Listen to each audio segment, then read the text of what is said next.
Alhamdulillah wa kafa wa salatu wa salam ala ashraf al-anbiya wal mursaleen Sayyidina Muhammad wa ala alihi wa sahbihi ajma'in. Rabbi shrah li sadri wa yassir li amri wa hlul 'uqdatan min lisani yafqahu qawli. Subhanaka la ilma lana illa ma 'allamtana innaka antal aliyyul hakim. Rabbi zidni ilma warzuqni fahma. My dear brothers and sisters, welcome back. Welcome back to our live healthcare program coming to you direct from Ikra Studios here in Bradford, mashallah, Manchester Road. And before the break, I was mentioning to you 5 homeopathic remedies which are very, very effective for issues of the gut, issues which cause kind of bloating, distension, and trapped wind related pain. You know, when you have colic, it's very, very painful, obviously. Now, mostly the colic is caused by trapped wind. And these homeopathic remedies I'm going to mention to you, inshallah, all 5 of them, can be very, very effective in healing your symptoms. And you don't need to start taking lanzaprazole and omeprazoles and proton pump inhibitors like lanzaprazole, etc. No, these are natural homeopathic remedies which are very, very easy to purchase and then to take as well, and they have absolutely 0 side effects. But before we go to the 5 remedies, I want to mention the reason behind the common reasons why people have issues of the stomach, and there's 6 main reasons. It's good for you to know this because people kind of delay treating themselves until it's very late.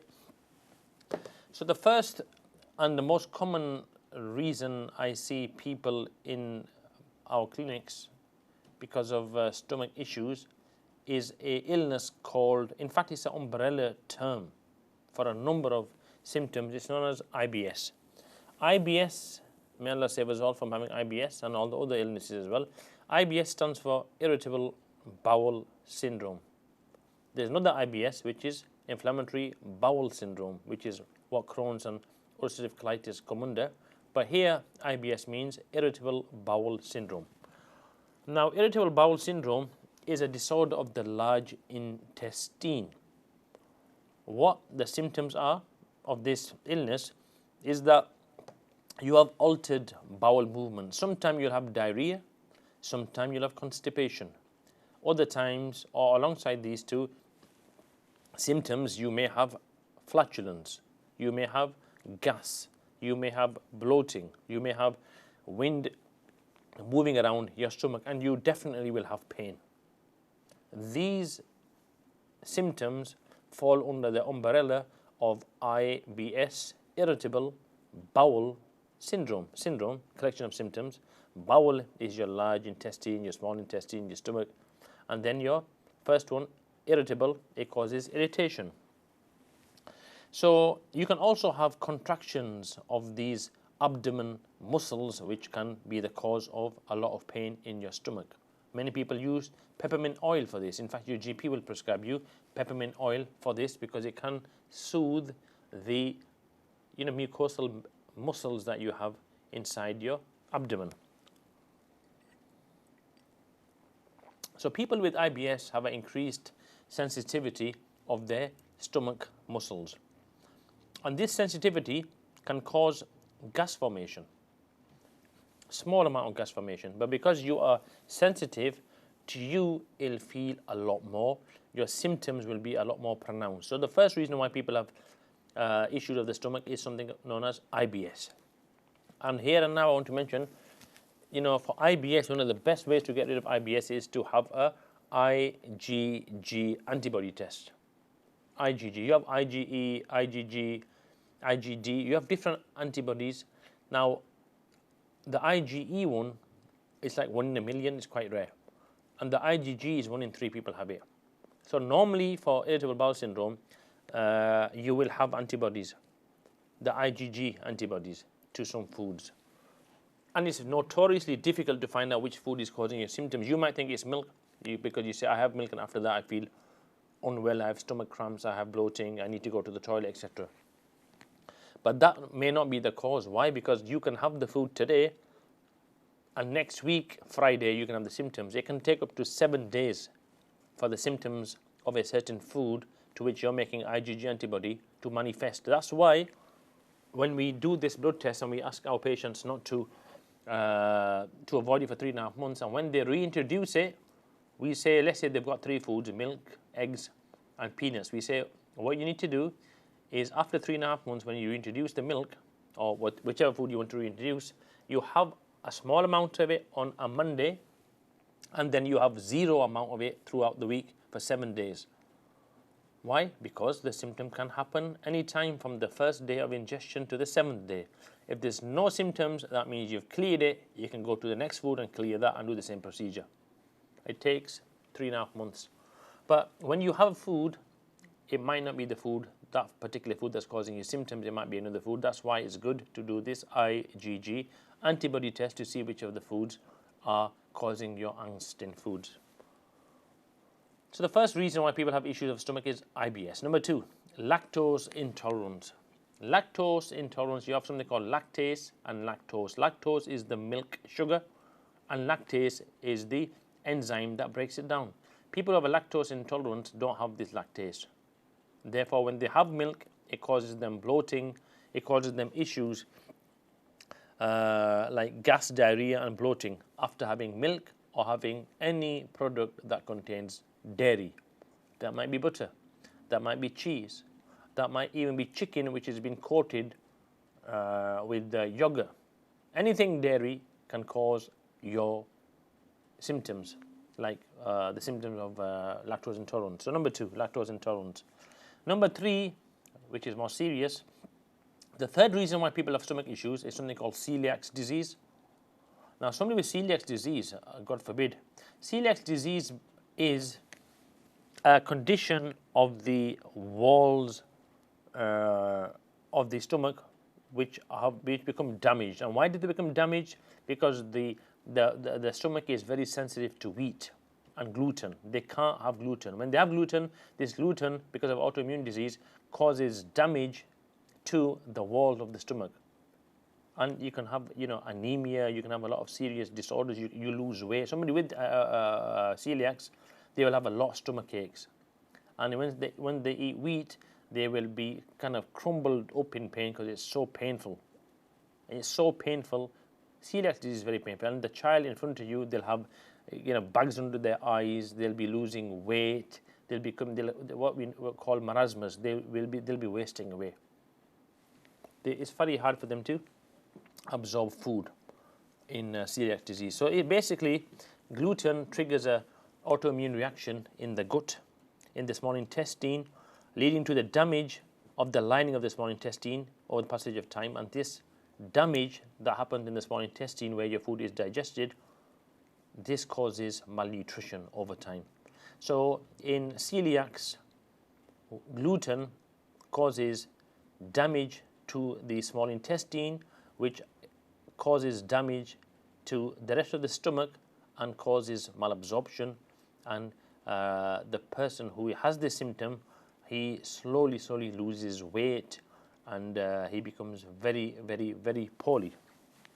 You can also have symptoms of diarrhea, fatigue, or symptom of celiacs, diarrhea, feeling tired all the time, feeling unwell, weight loss and anemic, where your hemoglobin levels fall drastically.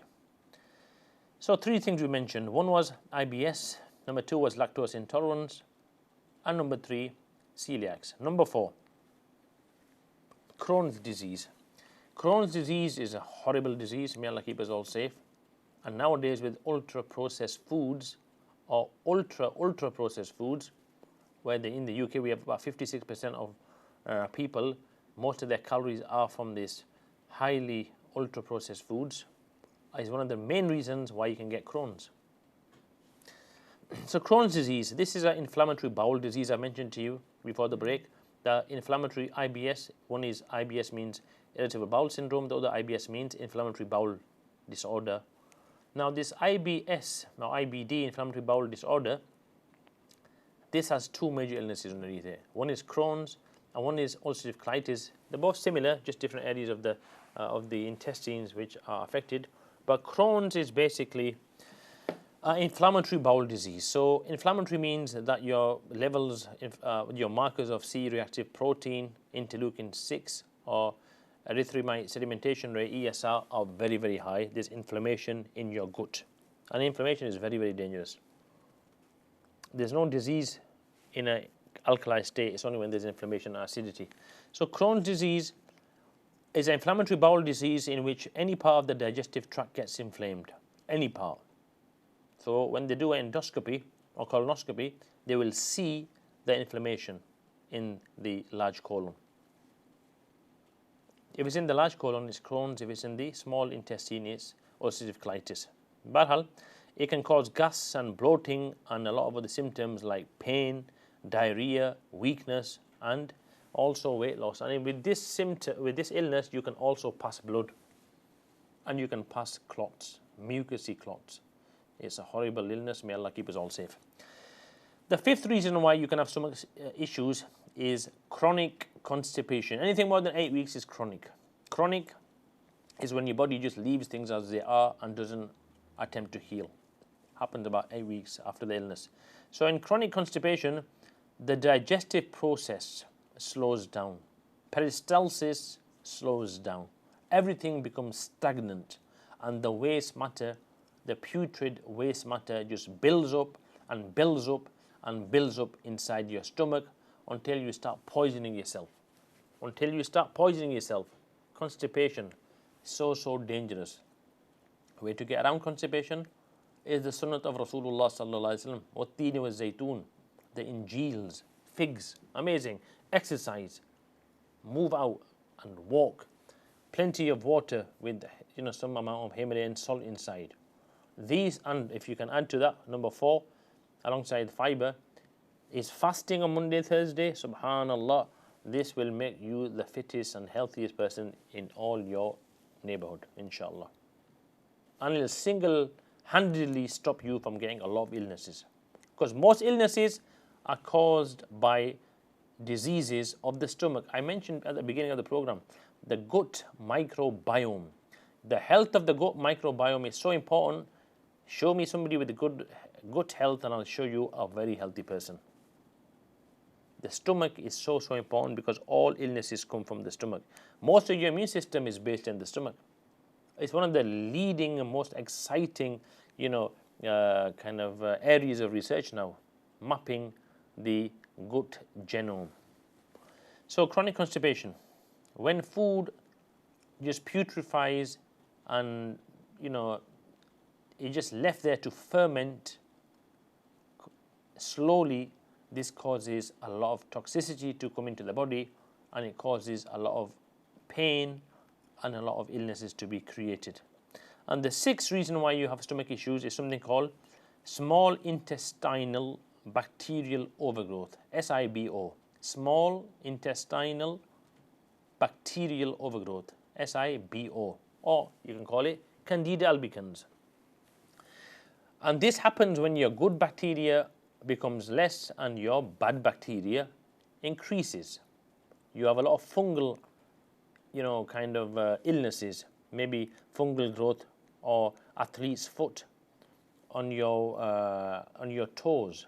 You may have small warts on your toes. You may have issues with the stomach like bloating and indigestion and fermentation and a lot of gas. That is all to do with Candida albicans overgrowth, SIBO, small intestine bacterial overgrowth. So they're the 6 reasons. Now let's go through the remedies. These 5 remedies are all you need to know to help you with your gas-related issues. And let me quickly mention also, green tea is amazingly good for your gut issues. Green tea, very, very good. Try to move yourself off normal tea onto green tea. The Chinese have been doing it for a long time. And I mentioned last week on this program the benefits of green tea, and inshallah next week we'll continue with them 32 points that we had to go through about good health. So the first remedy I want to mention is something called Carbo Vegetabilis. Carbo Vegetabilis is vegetable charcoal. Vegetable charcoal is amazing. It's so good at absorbing toxicity. In fact, they use this as antiperspirant. You get a small balm and you put this in your axillary area, and it works so effectively in soaking up the odor of perspiration. It's amazing. So the remedy is made from this vegetable charcoal, and it covers all the symptoms of irritated bowel, which means excessive gas. It helps with that. Bloating, flatulence, and pain. It's a remedy which can help with all the symptoms of the stomach. But in this remedy, the gas is in the upper abdomen here. So you've got your umbilicus down there, and this area here, just underneath your ribs and your diaphragm. If your gas is situated here, then this is a very important marker that you will benefit from this carbo vegetables, compared to a remedy called lycopodium, where you have the gas at the bottom, or compared with China, where you have it all over the abdomen. Now also, this remedy is indicated when the carbo veg, that when you lay down, your gas gets worse. If this happens to you, surefire carbo veg will help you. And as soon as you eat something, even the simplest of foods just becomes converted to gas, and it causes gas issues. And also, if you have pain in the abdomen due to trapped gas, this remedy, carbo veg, will get rid of it, inshallah. And also, if you feel a pressure on your lungs because of diaphragm being pushed up, again, carbo veg. Many ladies who are expecting the same thing happen to them, their diaphragm is pushed up because of the baby pushing upwards, and they have these symptoms of heartburn. This remedy, carbo veg, can do wonders, inshallah. Second remedy, lycopodium. This is an amazing remedy, lycopodium. The 5 remedies: lycopodium, carbo veg, China, asafoetida, and the 5th one, Raphanus sativus. So the 3rd remedy is lycopodium. Amazing remedy for when, as soon as you finish eating, your stomach feels distended and it feels full. You have a small amount to eat, but your stomach becomes so tight, full of gas. This is an indicator that you can benefit from lycopodium. And also, when the gas is at the bottom part of your stomach, lycopodium will help you so much, inshallah. And the dose for both these remedies is 1 tablet 3 times a day. Just suck on it without any water, inshallah. The 3rd remedy, called China, this is a remedy when you feel the gases all over the abdomen, not just the top area like carbo veg, and not just the bottom like lycopodium, but all over your abdomen. If that's the case, China, which is a remedy made from the Peruvian bark, China officinalis, is used for it was used for malaria, mashallah. Once we helped somebody with a serious case of fever, and within like 8-9 hours, mashallah, his symptoms disappeared. One of my brothers from the Sikh community, alhamdulillah, and we still get patients from them even now, mashallah. Achha, so China, very good for gas issues that go around all the abdomen. It's very good for pain, trapped wind causes in the abdomen as well. And also, if you have any vomiting or belching with a bitter taste, China will help you. Again, one remedy 2 to 3 times daily, inshallah. The 4th remedy, known as asafoetida. Who knows what asafoetida is? If you know a bit Urdu, it's known as hing. This hing, people use this for stomach when they have any issues with the stomach. The wise people, the elders, the mothers, the grandparents will say, "Hey, have some of this hing." This hing is asafoetida, and it's very good for where gas is pushing upwards. When you feel the gas coming upwards, so no flatulence, but just burping, this asafoetida is the remedy for you. And also, where you have a throbbing pain in the pit of the stomach. If you have throbbing pain in the pit of the stomach, you need asafoetida. It can help you when you're burping and the burps taste like garlic. This remedy is indicated for you. So if you have gas in the abdomen that moves upwards and followed by loud burps, this remedy will help you. Why? Because this remedy is for gas that goes upwards and not downwards. Again, 1 tablet of the 30C potency twice a day for good results, inshallah. The 5th remedy, Raphanus sativus. Raphanus sativus is a very good remedy. We've got a phone call. Let's go to the phone call. Bismillah ar-Rahman ar-Rahim. Ji. जी अस्सलाम वालेकुम। वालेकुम अस्सलाम। जी भाई फरमाइए। Sir गुजारिश कर दी थी कि जी एक तो है कि तहज्जुद की नमाज केड़े से ही पढ़ सकते हैं। दोबारा फरमाएं जी। नमाज तहज्जुद जो है, तहज्जुद नमाज, हाँ, किस वक्त पढ़ सकते हैं? ठीक है, किस वक्त पढ़ सकते हैं? जज़ाकल्लाह। एक दूसरी जो है, कुछ अर्से से मैं क़ज़ा उम्री पढ़ रहा हूँ, हाँ, तो उसका पता तो नहीं है कितनी कम है या कितनी कम थी मेरी, तो उसमें अगर पढ़ता रहूँ तो क्या फ़र्क है? ठीक है, मैं आपको बताता हूँ इंशाअल्लाह। जज़ाकल्लाह, बड़ी मेहरबानी। میں ہوल्ڈ رکھوں؟ ہاں بس آپ رکھ لیں اور آپ سنتے جائیں انشاءاللہ. حاجی صاحب نے فون کیا, دو باتیں اگر جو اسے medical show let's quickly answer these question. First thing, تہجد نماز کب پڑھ سکتے ہیں؟ تہجد نماز کی 3 کیٹیگری ہوتے ہیں, اعلیٰ, اوسط, ادنا.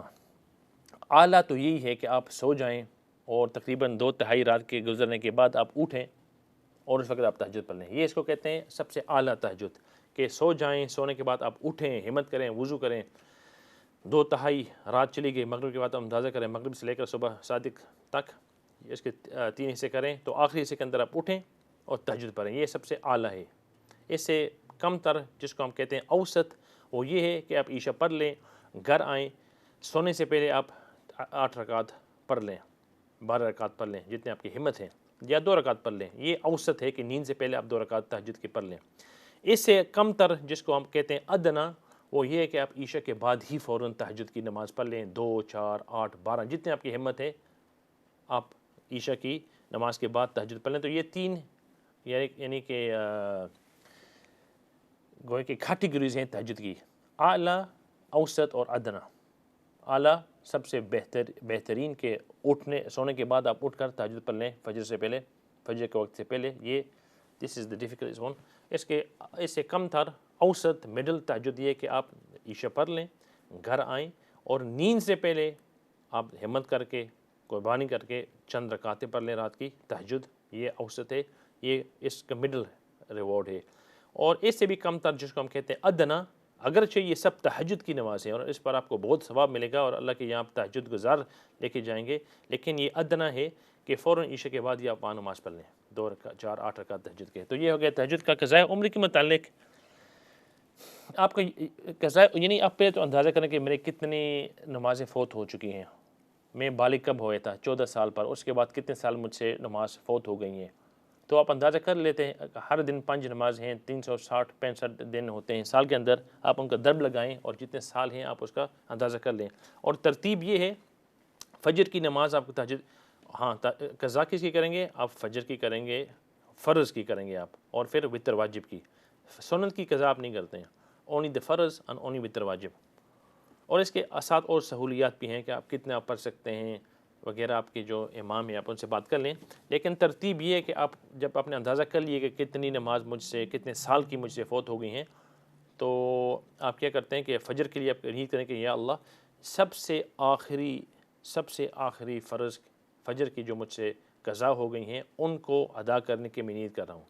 سب سے آخر فجر کے 2 فرض جو میرے ذمے ہیں, جو مجھ سے فوت ہو چکے ہیں, ان کا میں نیت کرتا ہوں ان کو قضا کرنے کا. پھر اللہ اکبر کر کے آپ نے رکعت پڑھ لیں.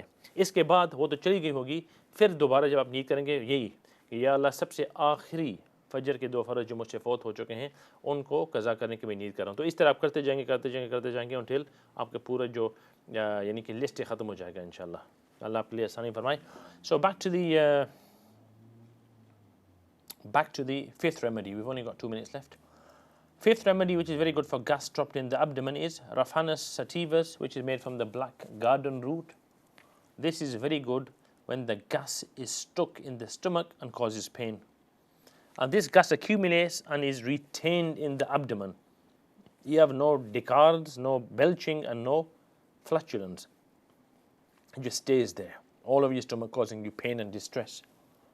And you can feel the distress and the pain around the navel area. So if you have pain in the navel area, this remedy called Raphanus sativus, Raphanus, Raphanus sativus, Sativus, this will be of great benefit to you, inshallah. So whenever there's obstructed gas in the stomach that doesn't go up or down, just stays there, and that's the main complaint, Raphanus sativus will help you. And the dosage for this, again, as always, the 30C 3 times a day, and inshallah within hours you'll see the difference. Alongside these 5 remedies, Raphanus sativus, China, Lycopodium, Asafoetida, and the first remedy, Carbo-Veg, these are amazing remedies and they cover all the symptoms of the stomach-related issues. Alongside that, you should be taking things like kefir. Kefir is amazing. All the research that's been done on the benefits of good bacteria, most of it's been done on the kefir. Kefir will definitely benefit you. You can get some delicious kefirs now from these supermarkets. You should be having these in your morning. Put some blackberries in. put some, like seeds in and have it. It's delicious. Make sure your children have this for them to have a healthy life as well. Alongside that, if you need to have digestive enzymes, they are also very good for the middle-aged people whose digestive enzymes become a bit less as they grow older, and hence they have the symptoms of IBS and stomach issues. Digestive enzymes are very, very good in digesting food, and one of the key things you should do is don't have water when you're eating. Have it half an hour before or 2 hours after your meal. Why? Because if you have it with your food, you will be diluting your hydrochloric acid, which breaks the food down, and you will have symptoms of indigestion and burning. So alhamdulillah, I hope you've benefited from today's program, inshallah. Next week we'll continue with our 32 tips of a healthy lifestyle and things that can make a big difference to you, inshallah.